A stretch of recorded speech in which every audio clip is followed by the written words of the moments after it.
नमस्कार दोस्तों, आप सबका एक बार फिर से स्वागत है हमारे इस यूट्यूब चैनल पे। और मेरा नाम सिकंदर ओझा है। और जैसा कि आप सब जानते हैं कि मैं बैंकिंग से जुड़े हुए वीडियो डालता हूं। और मैंने लगातार 3 banking exams IBPS PO, IBPS RRB PO और IBPS RRB क्लर्क क्रैक किया हुआ है। और इन दिनों लगातार मैं इंटरव्यू से जुड़े हुए वीडियो डाल रहा हूँ। और आप सबको पता है कि RRB के जो इंटरव्यू के डेट्स जो हैं वो आ चुके हैं। तो अब यहाँ पे मैं अपना एक RRB इंटरव्यू के लिए लास्ट वीडियो लेके आया हूँ, ताकि इसमें बता सकूँ कि आप आगे आने वाले दिनों में, जो कि मुश्किल से 3 से 4 दिन बचे हुए हैं, उसमें आप क्या करें क्या नहीं करें, ताकि आप पैनिक ना हो और इंटरव्यू बहुत अच्छे तरीके से जाए आपका। तो वो चीज़ मैं लेके आया हूँ कि यहाँ पे आपको करना क्या है। सबसे पहले तो ये कि अभी तक जो आपकी प्रिपरेशन हो चुकी है उतना सफिशिएंट है। उसके अलावा आप ज़्यादा टेंशन ना लें, क्योंकि इंटरव्यू एक ऐसा पोर्शन होता है जिसकी तैयारी आप कभी नहीं कर सकते। मतलब 100% अगर आप मान के चलिए कि करने की सोच रहे हैं, तो वो तैयारी कभी नहीं होती, क्योंकि इंटरव्यू के पैनल मेंबर आपको कहीं न कहीं किसी न किसी तरीके से, अगर वो चाह देंगे तो वो आपको ऐसे क्वेश्चन में फँसा सकते हैं जो कि आप नहीं बता पाएँगे उनको। तो इंटरव्यू की पूरी तैयारी कभी किसी की आज तक ना हो पाई है, ना कभी हो पाएगी। तो जितना अभी तक आपने जानकारी ले लिया है, या जितना आपने एक मोटा-मोटा प्रिपरेशन कर लिया है, वो आपका सब ओके है 100%। उसके अलावा मैं यहाँ पे कुछ जो इम्पोर्टेंट पॉइंट्स होगा, एक बार सबको रिव्यू कर दे रहा हूँ, ताकि आप क्या-क्या बताएँगे, आपको क्या-क्या जानकारी होनी चाहिए। अगर इसका नहीं हो पाया है, तो उसको एक इम्पोर्टेंट पॉइंट जो है वो बता देता हूँ, ताकि उससे वो चीज़ें वो तैयार कर सकें। और इसके अलावा करंट अफ़ेयर आप ज़रूर पढ़ते रहिए। करंट अफ़ेयर से ज़रूर क्वेश्चन आ रहे हैं, स्पेशली बैंकिंग करंट अफ़ेयर से। तो उसके लिए अगर आप लोग कहेंगे तो मैं अलग से वीडियो बना दूँगा। लेकिन अभी भी फ़िलहाल में मैं यहाँ पे एक इम्पोर्टेंट पॉइंट लेके आया हूँ कि अगर किसी का नहीं तैयार है और यहाँ से तैयार करना चाहता है, तो क्या-क्या करें। सबसे पहला आपका RRB का इंटरव्यू है। तो RRB के चेयरमैन से आप शुरुआत कर लीजिए कि RRB का चेयरमैन आपको पता होना चाहिए, स्पेशली आप जिस स्टेट में इंटरव्यू देने जा रहे हैं। अगर उत्तर प्रदेश है तो उत्तर प्रदेश, बिहार है तो बिहार, झारखंड है, या जिस भी स्टेट में आप जा रहे हैं, उसमें जितने भी RRBs बैंक हैं, तो वहाँ के चेयरमैन के बारे में आप जानकारी ले लीजिए। वहाँ वो RRB किस स्पॉन्सर्ड, मतलब उसको कौन सा बैंक जो है PSB स्पॉन्सर्ड करता है, वो जानकारी होना चाहिए आपके पास। 2 इम्पोर्टेंट आपको पता चल गया। और अब यहाँ पे मैं फटाफट बताते जा रहा हूँ, और इसके लिए मैं एक अलग से आपको PDF या स्क्रीन पे आपको बताता जाऊँगा, या लिखता भी जाएगा वो। तो उस हिसाब से आप देख लीजिए। सबसे पहले आप अपना शुरुआत करते हैं नाम से, कि नाम, जैसे आपका जो भी नाम हो, आप अपने नाम का मीनिंग जो है वो अच्छे तरीके से जान जाइए। नाम का मीनिंग तैयार कर लीजिए। अगर उससे कुछ कॉन्सेप्ट है, कुछ हिस्ट्री में है, कहीं जियोग्राफी में है, कहीं कुछ भी आपका नाम का इम्पोर्टेंस है, तो वो तैयार कर लीजिए। दूसरा, आपका डेट ऑफ बर्थ क्या है। डेट ऑफ बर्थ में कुछ स्पेशल कोई हिस्टोरिकल इवेंट्स तो नहीं पड़ रहा है, या जिस इंटरव्यू को आप, मतलब जिस डेट में आप इंटरव्यू देने जा रहे हैं उसी डेट में आपका डेट ऑफ बर्थ तो नहीं है। ये 2 इम्पोर्टेंट चीज़ें पता चल गई। आपका एड्रेस क्या है। एड्रेस में स्पेशली देखा जाता है आपके डिस्ट्रिक्ट को और आपके स्टेट को। तो आप किस डिस्ट्रिक्ट से बिलॉन्ग करते हैं, वहाँ के हिस्टोरिकल इवेंट्स क्या-क्या रहे हैं, मतलब वहाँ हिस्ट्री, जियोग्राफी या करंट इवेंट में उसका कुछ ताल्लुकात है या नहीं है, वो आप तैयार कर लीजिएगा। उसके अलावा गाँव तभी तैयार करिएगा, या गाँव तभी उनको बताइएगा, जैसे आपसे वो इंट्रोडक्शन माँगे तो तभी उनको बताइएगा जब आपके गाँव का कुछ हिस्टोरिकल, मतलब कुछ स्टोरी रहा हो, मतलब आपका गाँव कुछ इम्पोर्टेंस रखता हो इंडिया में, तो ही अपने गाँव के बारे में बताइए। नहीं तो डिस्ट्रिक्ट और स्टेट बताते हुए निकल जाइए। अगला, अपने स्टेट के या अपने एरिया के MLA, MP, DM, CM या फेमस पोएट हो, कोई सिंगर हो, मतलब जितनी भी जानी पहचानी पर्सनालिटीज़ हैं, उनके बारे में थोड़ा-थोड़ा ज़रूर जान लीजिए। RRB में आप जा रहे हैं इंटरव्यू देने, तो आस-पास के आपके खेतों में कौन सी खेती होती है, किस अनाज की खेती होती है, कौन से सेरेल्स उगाए जाते हैं, धान है, गेहूँ है, या जो भी चीज़ें उगाई जाती हैं, कौन सी सब्जियाँ उगाई जाती हैं, क्या किस चीज़ का इम्पोर्टेंस ज़्यादा है, कॉटन है, जो भी है, वो तैयार कर लीजिएगा प्रॉपर तरीके से। आपका एजुकेशनल बैकग्राउंड, ठीक है, ये पॉइंट वाइज बताता जा रहा हूँ, स्क्रीन पे लिखता भी जाएगा। एजुकेशनल बैकग्राउंड आपको पता होना चाहिए, मतलब एजुकेशनल बैकग्राउंड से जुड़ी हुई चीज़ें आपको क्वेश्चन पूछे जा सकती है कि आपका BSc है, BCom है, क्या है। उसके अलावा आपकी हॉबीज़ क्या-क्या हैं, हॉबीज़ में कुछ ऐसी चीज़ें बताइए जिनसे क्वेश्चन आसान हो सके, ठीक है। ये इतना समझ में आ गया।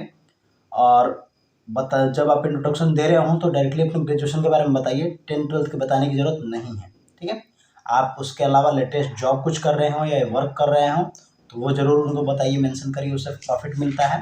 अगला, और जो भी आपका ग्रेजुएशन डिग्री है उसका इकोनॉमी में क्या योगदान है, मतलब इकोनॉमी में कंट्रीब्यूशन क्या है वो समझिए। और उसको मतलब आप बैंकिंग में कैसे यूज कर पाएंगे, जो भी आपका डिग्री है उसको। इन सारे क्वेश्चन के आंसर मैंने अपने पहले वाले वीडियोज़ में दे रखे हैं, तो अगर आपको नहीं पता है तो उन सारे वीडियोज़ में जाकर देख लीजिए। मैं एक मोटा-मोटा खाका यहाँ पे लेके चल रहा हूँ कि आपको क्या-क्या प्रिपरेशन करना चाहिए। उसके अलावा अ, मतलब आपसे पूछा जा सकता है कि मतलब ये जॉब क्यों ले रहे हैं, तो उस जॉब का आप आंसर दीजिए कि मतलब आपको बैंकिंग में क्यों आना है, उसका आप आंसर दीजिए। उसके अलावा अगर आपसे पूछ लिया जाए कि आपकी मतलब स्ट्रॉन्ग पॉइंट क्या है, वीक पॉइंट क्या है, मतलब आपकी कुछ तो कमजोरी होंगी, कुछ मजबूती होगी, उसको एक्सप्लेन करिए, तो वो बता दीजिए।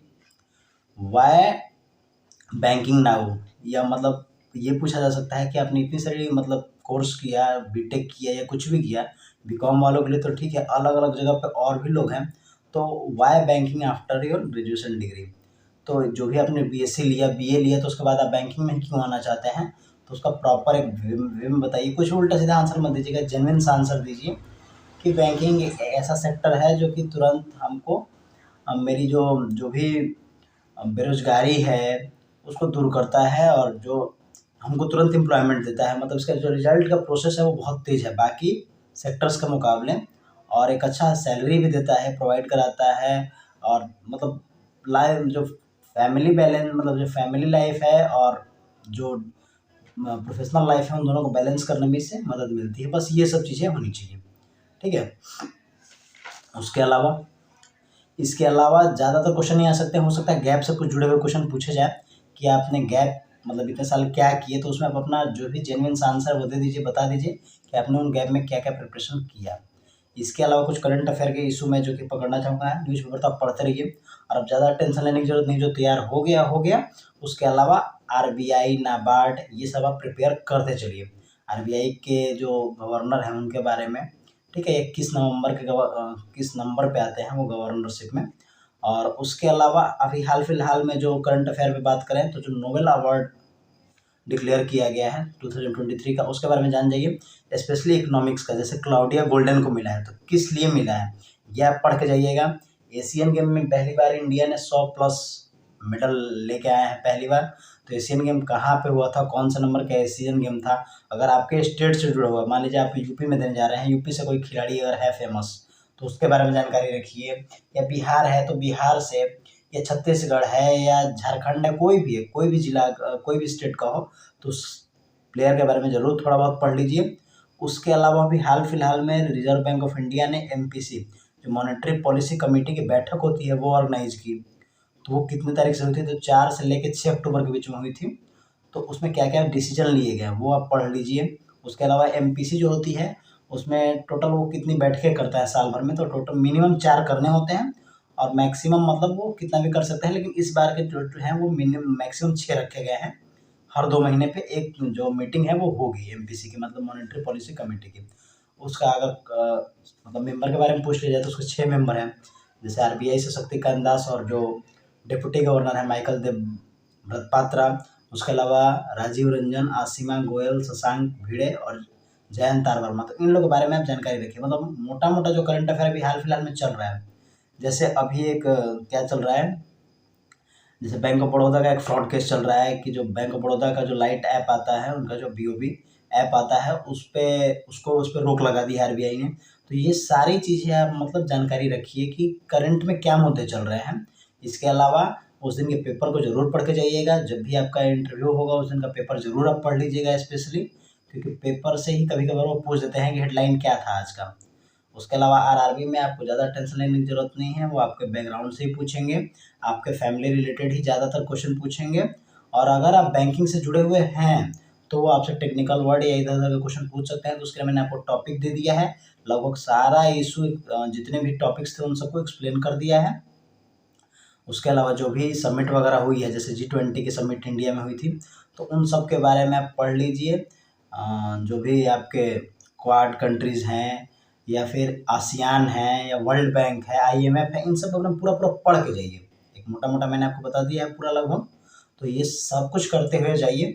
और इसके अलावा आप चाहेंगे तो वीडियो में ज़रूर कमेंट करके बताइएगा, मैं करंट अफेयर के वो इम्पोर्टेंट पॉइंट भी करा दूँगा जो कि आ सकते हैं। इन सब के अलावा जो सबसे इम्पोर्टेंट चीज़ है वो है बजट। बजट आप ज़रूर देख के जाइएगा कि बजट में किसको क्या मिला था, ठीक है। स्पेशली कौन-कौन सी योजनाएँ लॉन्च की गई थी। जैसे इस बार महिला बचत पत्र लाया गया था, तो उसका इंटरेस्ट रेट क्या चल रहा है, ठीक है। या इस बार के जो इनकम टैक्स के जो स्लैब्स हैं वो चेंज हुए हैं, तो क्या-क्या चेंज हुए हैं, उनमें क्या-क्या बढ़ोतरियाँ हुई हैं, क्या-क्या कमियाँ हुई हैं, ये सब कुछ आप पढ़ के जाइएगा तो हो जाएगा। इंटरव्यू कुछ वैसा नहीं होता है जैसा आप सोच रहे हैं, और अगर कुछ नहीं आता है, अगर मान लीजिए किसी क्वेश्चन का आंसर आपको नहीं आता है, तो नॉर्मली सॉरी कह देने में कुछ नहीं जाता है। वो आपका नंबर नहीं डिडक्ट करेंगे। नॉर्मली आप सॉरी बोल के और वहाँ से वो आगे बढ़ जाइए, वो भी आगे बढ़ जाते हैं, उतना वो केयर नहीं करते हैं, ठीक है। और इन सब के साथ आप सब लोगों को इंटरव्यू के लिए बहुत-बहुत शुभकामनाएँ। और मेरे टेलीग्राम चैनल पे क्वेश्चन ज़रूर शेयर करिए, और मैंने जो ग्रुप बना रखा है आरआरबी पीओ इंटरव्यू का जो डिस्कशन ग्रुप है, उसमें भी क्वेश्चन शेयर करिए। और जितना हो सके मेरे टेलीग्राम चैनल पे या ग्रुप में कहीं भी आके क्वेश्चन शेयर ज़रूर करें, या यूट्यूब कमेंट बॉक्स में ज़रूर बताएं कि वीडियो कैसा लगा, और इंटरव्यू होते ही ज़रूर शेयर करिएगा क्वेश्चन। चलिए, आप सबका बहुत बहुत धन्यवाद। जय हिंद।